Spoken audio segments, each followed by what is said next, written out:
assumptions. Is this the part where I talk about games? Yeah, this is the part where you talk about game, Ben. What do you got, Ben? The big game that I saw, it was Detroit Beyond Human. Can I tell a story real quick?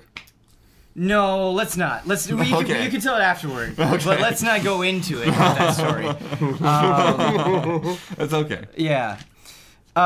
So Detroit Beyond Human, I have a very frustrating, if you are familiar with my earlier GT days, I have a frustrating history with Quantic Dream. And Really? yes, I do. Because I played Indigo Prophecy, or Fahrenheit, as is known in some areas. And there are parts of Fahrenheit at the time that I played it where I was like, wow, there is nothing like this. Especially that opening scene where you've killed somebody and you don't know why and you're trying to clean it up and the cops are coming after you and you escape and you grab onto that helicopter. Yeah. That was so exciting and so well presented. It was just this out-of-the-box It was new. opening. Yeah, just an extremely powerful opening. It was new. It was fresh. And I think, like Heavy Rain, I remember there was so much buildup and so much talk about Heavy Rain, and then me being disappointed with the final result. And what I mean being disappointed with the final result is that I thought about that story and I thought, man, there are some huge plot holes. Man, there are some twists that don't feel like they're entirely justified, where they weren't able to paste a well-told story on top of your choices matter. Where it felt a little stretched thin. And I thought Beyond Two Souls was just wacky. Just Super wacky. Just wacky. Wacky that I could get behind. So you're saying Sure. that games have gotten progressively worse. Not progressively worse, but I felt like the ideas that they had, the execution never lived up to the potential of those ideas. And it's hard, and I don't want to overstate it, but man, oh man, this Detroit demo impressed me in a lot of ways. And for those of you who aren't familiar with what Detroit is, it is a world where you have androids that are serving humans. And these androids are incredibly lifelike. Outside of the circle that they have on their head that changes colors depending on their mood, you wouldn't know that they were androids. You would think that they were humans. And the demo that I played was from an android Connor's perspective, and he's going and he's helping out the police. The police go to this residence where this was in last year's E3 trailer, so you might be familiar with that. But again, just a quick summary. A family had an android that they were going to replace, and it's gone rogue. It's killed the father of the family, and it's kidnapped the daughter. And you, as Connor, have to go and intervene, and as a fellow android, try to convince him to calm down. And you have to try to save your ultimate goal is to save the hostage. Yeah, I mean, your job is a negotiator. Right. Like, that's what his role is. It is powerful. It is so intense because you feel for the hostage guy. It's like they're going to replace him. Like he's just an appliance. Right. Like, you were spoiling it already. Yeah. Sorry, I mean they showed it Yeah. last No, year. it's Oh, yeah, true. they It's did, true. they did. Yeah. It's true. But I think the number one thing to come away from is when you start, you have a percentage meter, and it says you have a 48% chance of your negotiation working. And as I'm playing the demo, I'm just kind of nodding my head because everything sounds as I expect it to. He's like, all right, so you can either go out there and negotiate right away and take your chances, or you can hunt around for clues. And I'm like, okay, I go and I examine this thing, and it gives me more information, and a bot ticks. And then all of a sudden, because it looks really, really good, and because that the characters will respond to the environment in a very natural way. If there's like glass on the ground, they'll kind of step around it. If they are by a doorway, they'll kind of push through it. And it was just like, oh, it's really impressive. You know, you're seeing this game for the first time. You're kind of appreciating it. And then all of a sudden, my percentage starts ticking down, and it flashes every second counts.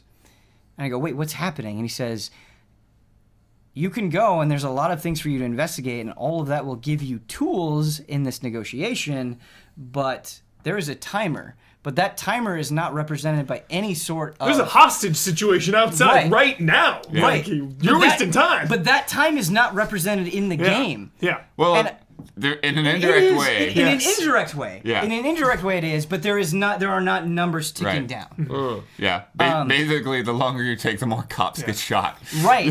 And You can hear yelling outside. Like, But that's what I love about it is they kind of remove some of the gaminess from it, where you have a rogue android holding a little girl on the edge of a building, and at some point that situation is going to turn bad, and you hear about it. You hear the cops getting a little bit more angry. Why aren't you doing anything? Why aren't you doing anything? And it's just sort of this natural escalation. It's sort of this natural tension where I thought this was just going to be a game where all of the objects that I had would be highlighted, and I go and I do it, and as long as I was thorough, I would have a mission success.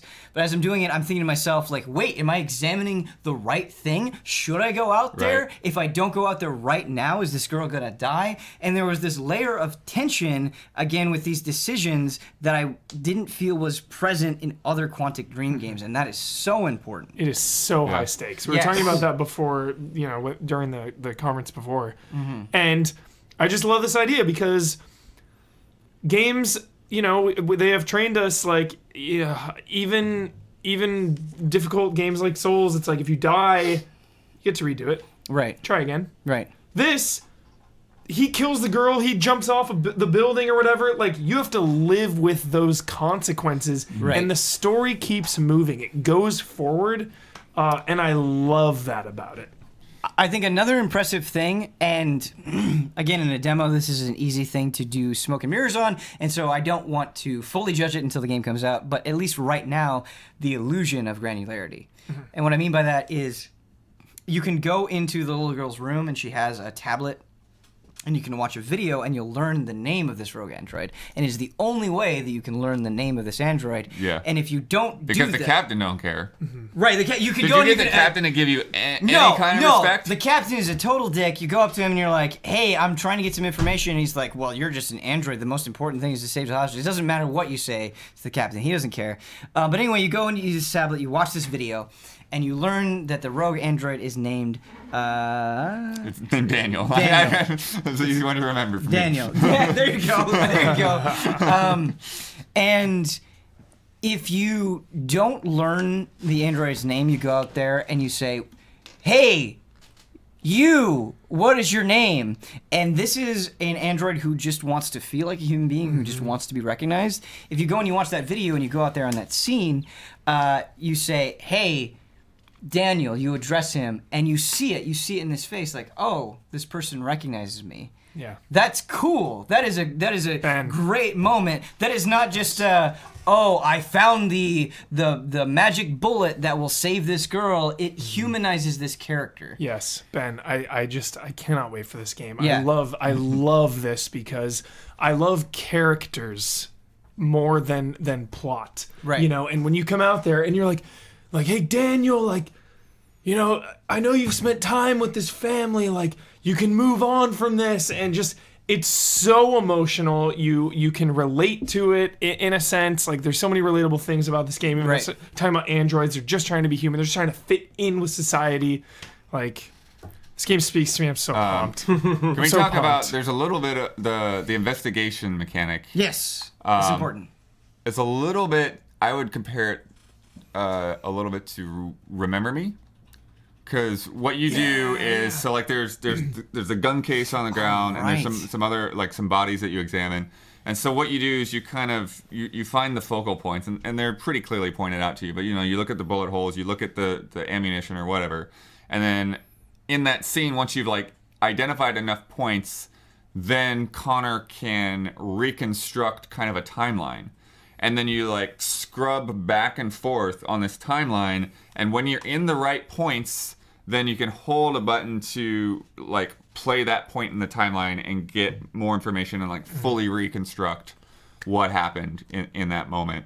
I wonder if sometimes having too much information will negatively impact you. Well, what it In a does is way. it adds more dialogue choices. Yeah. So Right. that means you can Yeah. pick a dialogue choice that really isn't going to be all that Yeah. helpful. Right.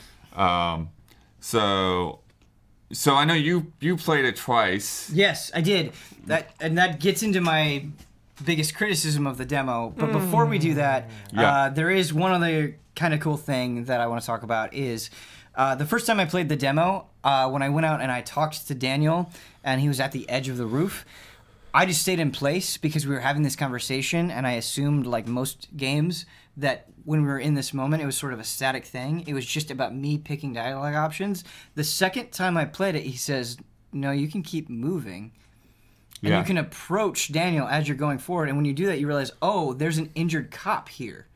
And because I'm moving, as I'm talking, I'm seeing this injured cop. This is a whole nother thing that I can interact with and incorporate into the conversation with Daniel. Oh, so I saw that I could look at the cop, but I didn't really understand what I was supposed to do there. You can go over to the cop and interact with it while you're having this conversation with Daniel that incorporates all of your dialogue decisions that you learned from your investigation, and it was just really, really, awesome. Can really you cool. go over to the cop and ignore Daniel? You can. Too? Because this is what Daniel did. He said, if you help that cop, I'm going to shoot you. And it said, comply or ignore. Yeah. Did you ignore? Oh, I ignored. And what happened? I helped that cop, and Daniel just had to sit there like a pouty android. Awesome. Yes. Call his bluff. Yes, exactly. That's great. But my biggest criticism with the demo, and I want to know, Blood, if you echo this, is the thing that I was disappointed on. So, as you're talking with Daniel, there's a helicopter that comes in, and it stresses Daniel out, and your chance of probability goes down. I was like, oh, that's interesting. It's not just only taking into consideration the things that I found. It is what is happening in the moment. I thought that was cool. But during my second playthrough, I purposefully picked what I considered to be the most obviously wrong answers, where it was like, I am just being a big idiot. I am intentionally antagonizing Daniel. And it got like down. Your probability of success was going from 48 to 30 to 20 to 11. And I was like, I am being so dumb, and he has a gun, and he is clearly at his wit's end. Why isn't he being more aggressive? And then I picked like one kind of smart dialogue option, and it shot up. And so I'm like, is it hesitant to punish you immediately? I guess was my worry that I walked away from with the demo. So that was your second? That was my second. Okay, so before we get to my result, I want to know what ended up happening with your two results. The first time. So what happened the first time is I got a mission success, but it didn't really feel that great because Daniel was jumping off the roof, but I was able to save the girl. However, I fell off the roof with Daniel. Oh, okay. That was my first result. The second time, he just killed the girl, and Daniel walked away like a pouty android. Mission failed. Okay. So, well, yeah, it's interesting because the way it sounds like you kind of worked for that mission fail in a way. Yes, I did. I was feeling real good about myself. I was up to like 80% on that meter, and I was walking slowly up to Daniel. I was talking to him, and then I let the helicopter go away, and then he like basically said, all right, well, give me a car and everything, and then I'll send, I'll take the girl with me and I'll send her back to you or something when I get out of town. Yep. And I'm like, that seems a bit much. I don't know. And then, boom, like my meter fell down. He starts dropping. And then the button icon pops up. And here's the thing. It may just be because of the demo. But the whole demo, the only thing I've done with these button icons is hold a button. Yeah. And this one they want you to mash. And I didn't realize, and I didn't mash, and boom, they just died, and I failed. Because I didn't mash the button funny. inside. Damn.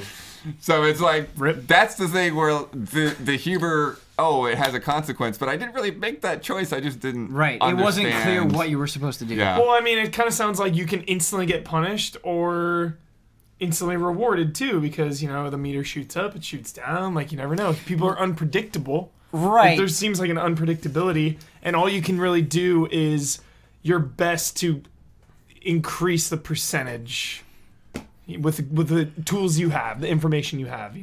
Right.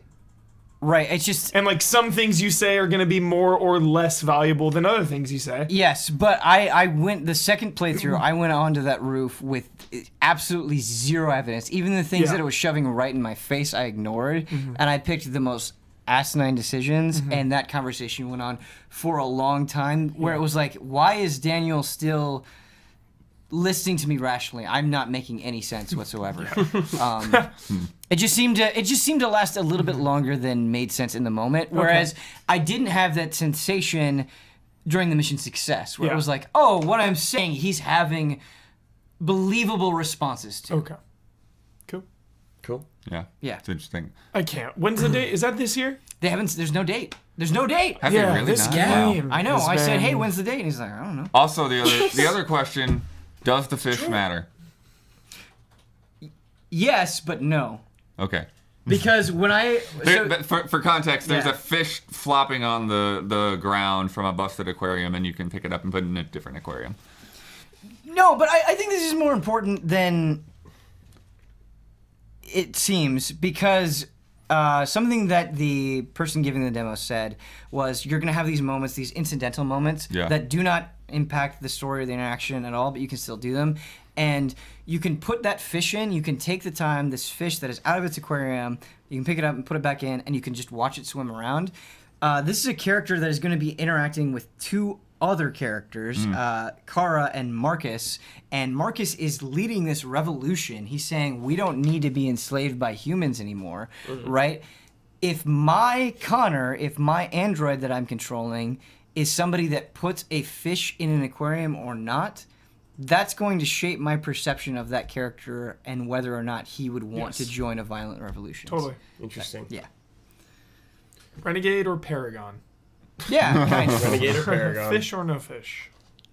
Dom, we get that footage working.